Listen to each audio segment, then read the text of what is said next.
آج گرمی کافی زیادہ ہے، تو میرے ہونٹ جو ہے وہ خشک ہو رہے تھے۔ ایک صاحب میں بتا رہا تھا کہ وہ سفر کیسا سعادت والا سفر ہوگا جب حضرت عبد الرحمن ابن عوف رضی اللہ تعالیٰ عنہ نے مکہ سے مدینہ کا سفر کیا ہوگا۔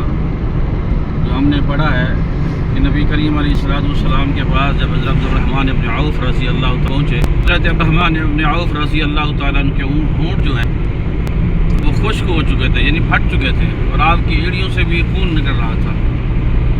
تو جب ہم کرتے ہیں تو کسی نہ کسی صحابی رسول اللہ صلی اللہ علیہ وسلم کی جنگوں کے سفر، غزوات کے سفر وہ یاد آتے ہیں، تو یہ ڈسکس ہم کرتے رہتے ہیں۔ تو فرمایا کہ اللہ ہمارے ان سفروں کو جو دین کے لیے ہیں، اللہ ہمارے یہ سفر باعث سعادت بنائے ہمارے لیے۔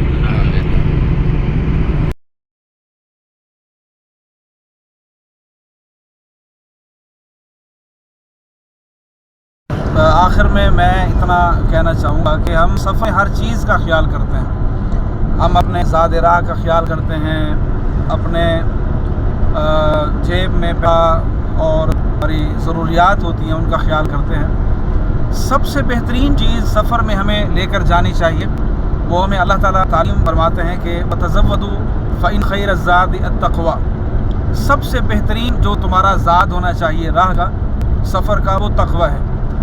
یقین مانیے تقویٰ اللہ تعالیٰ کی طرف سے بہت بڑی نعمت ہے۔ تقویٰ کی بنیاد پر اللہ تعالیٰ نے بہت ساری آسانیوں کا اور مشکلات سے نکلنے کا وعدہ فرمایا ہے۔ جو بندہ تقویٰ اختیار کرتا ہے، اللہ اس کے لیے آسانی پیدا فرماتا ہے، اس کے لیے اللہ تعالیٰ تنگیوں سے نکلنے کے راستے بناتا ہے، اللہ تعالیٰ اس کو اپنی خاص رحمت سے نوازتا ہے۔ عام حالات میں، عام زندگی کے اندر اگر ہمیں تقویٰ کی ضرورت ہے تو سفر چونکہ ویسے ہی مشکل ایک گھڑی ہوتی ہے اور قطعۃ من العذاب ہے، تو یہاں پر ہمیں آسانی بھی چاہیے، مشکلات سے نکلنے کے لیے راستے بھی چاہیے، اور ہمیں اللہ تعالیٰ کی طرف سے مدد بھی چاہیے۔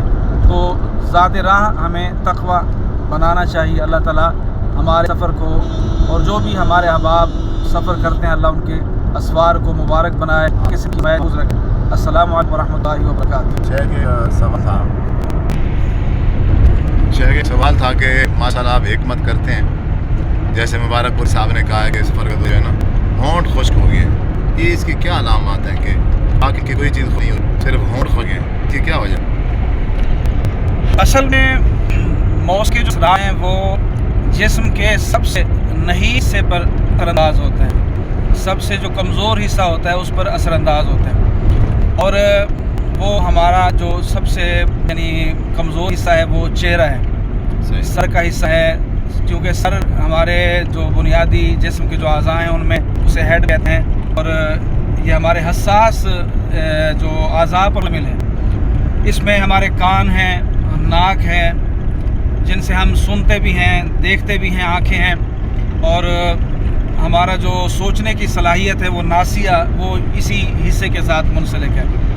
تو جسم کے جتنے بھی اثرات مرتب ہوتے ہیں وہ کان کے ذریعے، ناک ذریعے اور ناسیہ کے ذریعے وہ جسم کے اوپر بہت زیادہ اثر انداز ہوتے ہیں، اس لیے اس حصے کو بہت زیادہ یعنی ان اثرات کا سامنا کرنا پڑا ہے۔ دوسرا، ہوا کا جو رخ ہوتا ہے وہ جب خشکی ہو یا جسم کے اندر کسی چیز کی کمی ہو، وہ بھلے کسی بھی وجہ سے ہو، تو اس خشکی کا جو اظہار ہوتا ہے وہ بھی ہونٹوں کی خشکی کی وجہ سے ہوتا ہے۔ پانی کی کمی ہو گئی ہے تو آپ کے ہونٹ خشک ہوں گے، اگر آپ کی طبیعت کے اندر کوئی بے چینی ہے تو آپ کے ہونٹ خشک ہو جائے گے۔ آپ اچھی طرح دیکھتے ہیں کہ بعض دفعہ ایک اچھا خاصا بندہ کھا پی رہا ہوتا ہے، اس کے سامنے اچھی خاصی چیزیں رکھی ہوتی ہیں، لیکن جیسے ہی وہ کسی ذہنی پریشانی کے اندر مبتلا ہوتا ہے تو وہ اس کے جو ہونٹ ہوتے ہیں خشک ہو جاتے ہیں، جسے ہم کہتے ہیں کہ بعض دفعہ کسی بندے کی جب بات کرنے کی سکت ختم ہو جائے تو ہم کہتے ہیں بولتی بند ہو گئی۔